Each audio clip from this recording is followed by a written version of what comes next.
हिंद दोस्तों। आज इस वीडियो में हम देखेंगे ग्राम विकास की ये क्लास नंबर 12 है और इसमें हमारा टॉपिक चल रहा था लेखपाल और पटवारी और चकबंदी से रिलेटेड जो भी टॉपिक थे। तो इसमें भाग 4 को करेंगे, वो होगा लेखपाल के कार्य। ठीक है, अगर आप हमारे चैनल पर नए हो तो हमारे चैनल को सब्सक्राइब करें। फ़िलहाल ज़्यादा बात ना करते सीधे टॉपिक पर आ जाते हैं। ठीक है, तो लेखपाल के कार्य पढ़ेंगे जी, बिल्कुल पॉइंट टू पॉइंट पढ़ेंगे, ज़्यादा एक्स्ट्रा पढ़ने की कोई ज़रूरत है नहीं।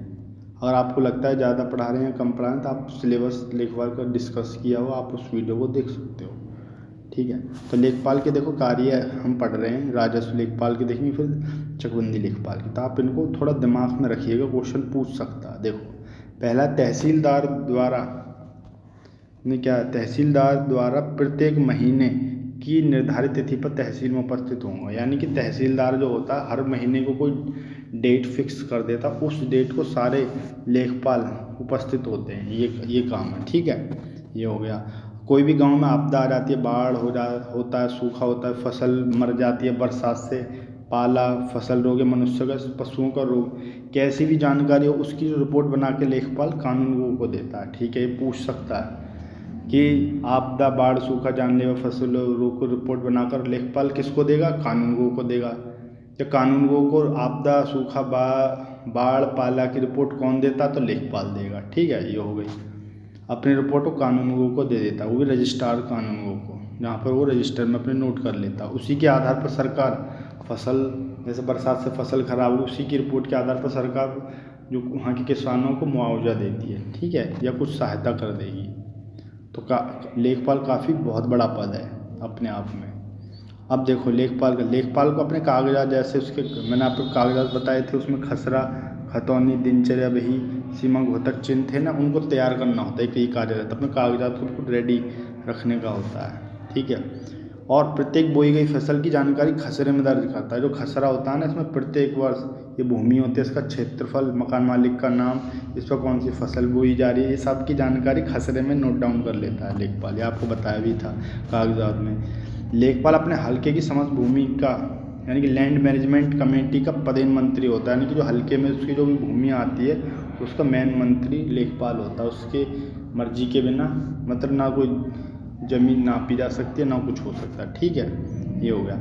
लेखपाल के पास भू अभिलेख होता है। भू अभिलेख का मतलब मैंने आपको बताया था लैंड रिकॉर्ड, यानी कि ज़मीन संबंधित सारे रिकॉर्ड लेखपाल के पास होंगे। इसे बोलते हैं भू अभिलेख, इंग्लिश में बोलेंगे लैंड रिकॉर्ड। ठीक है, ये हो गया। लेखपाल के पास प्रत्येक गांव का नक्शा होता है। गांव के नक्शे को क्या बोलते हैं? या अगर आपको ध्यान हो, गांव के नक्शे को सजरा कहा जाता है। यानी प्रत्येक गांव का नक्शा होता है, उस नक्शे में रास्ते, सड़कें, नदी, बाजार, मकान, तालाब, सारी चीज़ें दर्शाई हुई होती हैं। ठीक है जी। लेखपाल अपने कागजात में खेत का नाम, एक खसरे में होता है ना, खेत का नाम, मकान मालिक का नाम, उसका नंबर एक खसरे में लिखी, लगान आदि नोट करता है। ये सारी चीज़ें थी। और ये देखो, लेखपाल जो है 4 वर्ष में, कोई पूछे चकबंदी का नवीनीकरण कब होता था, आपको एक ये चीज़ ध्यान रखनी होगी, चकबंदी प्रत्येक 4 वर्ष में नवीनीकरण किया जाता है चकबंदी का। लेखपाल का कर्तव्य है कि प्रत्येक वर्ष खेत की नाप करे। ये जो लेखपाल होता है इसका कर्तव्य क्या होता है? हर वर्ष जाकर खेत की नाप करे और 3 पड़ताल करता है लेखपाल आपका। ठीक है, इसमें जायद, रबी, खरीफ तीनों की पड़ताल करता है। प्रत्येक वर्ष जाकर उसके कर्तव्य, हर वर्ष जाएगा, 3 पड़ताल करेगा प्रत्येक गांव में, प्रत्येक खेत की जो भी उसके हल्के में आएंगी, तो उसके नाप करिए। इस लेखपाल का कार्य होता है। जिससे पूछ लेता है किसका कार्य होता है कि खेतों की नाप करे, या लेखपाल कितने वर्ष के अंदर खेतों की नाप करता है, या लेखपाल कितनी पड़ताल करता है। तो आप सारी चीज़ें यहाँ से क्वेश्चन पूछते हैं। चकबंदी के नवीनीकरण 4 साल में। अब चकबंदी लेखपाल को देख लेते हैं, उसके क्या कार्य रहते हैं। तो सबसे पहले चकबंदी को हम पढ़ते हैं। क्या है चकबंदी में? भूमि को एक जगह इकट्ठा किया जाता है, जिससे किसानों को अधिक कार्य करने में सुविधा मिले और अधिक कार्य को जो गहनता के साथ कर सके। यानी कि बहुत सारी भूमि होती है, मानो किसी किसान की भूमि यहाँ है, किसी की यहाँ पर, उससे देखो समय भी लग रहा है जाने में। ठीक है, टाइम वेस्ट हो रहा है, उस सबको एक जगह एकत्रित कर दिया जाता है। ये होती है चकबंदी। बट इसमें नुकसान क्या हो जाता है? मान के चलो यहाँ पर ज़मीन के रेट थे 5 लाख, यहाँ भी 5 लाख, यहाँ भी 5 लाख, तो 15 लाख टोटल हो रहे थे। एक जगह इकट्ठा करने से यहाँ पर रेट थोड़े कम थे, 15 की जगह यहाँ पर 12 ही लाख, तो थोड़ी प्रॉब्लम हो जाती है। बट मैन क्या होता है, किसानों को एक जगह कलेक्ट करके देते जिससे वो अधिक मेहनत से काम करे। कुछ वैज्ञानिक आगे हम देखेंगे चकबंदी के लाभ में, ठीक है। और ये आपको ध्यान रखनी है, चकबंदी लेखपाल चकबंदी आयुक्त के अधीन कार्य करता है, और राजस्व लेखपाल जिलाधिकारी के। अगर आपने जिला राजस्व की दृष्टि से जिले का कैटेगराइज देखा होगा अधिकारियों, तो उसमें आपको दिखाई दे रहा होगा ऊपर कलेक्टर, जिलाधिकारी, सबसे नीचे आ रहा था लेखपाल। तो राजस्व लेखपाल करता है जिलाधिकारी के, चकबंदी लेखपाल चकबंदी आयुक्त के अधीन। क्वेश्चन पूछता है चकबंदी लेखपाल किसके अधीन कार्य करता है, आप बोलोगे चकबंदी आयुक्त के। चकबंदी लेखपाल उत्तर प्रदेश, चकबंदी लेखपाल उत्तर प्रदेश जो चकबंदी अधिनियम 1953 से संबंधित है। देखो चकबंदी अधिनियम जो है 1953 से बोलते हैं, जो 1954 से लागू हो गया था यूपी में। तो यूपी जो चकबंदी अधिनियम बोलो या यूपी चकबंदी अधिनियम 1953 बोलते हैं, 1954 से लागू हो गया था। ये कुल मिला के ये बात कहना चाह रहा था। चकबंदी लेखपाल यूपी जो चकबंदी अधिनियम 1953 से संबंधित है।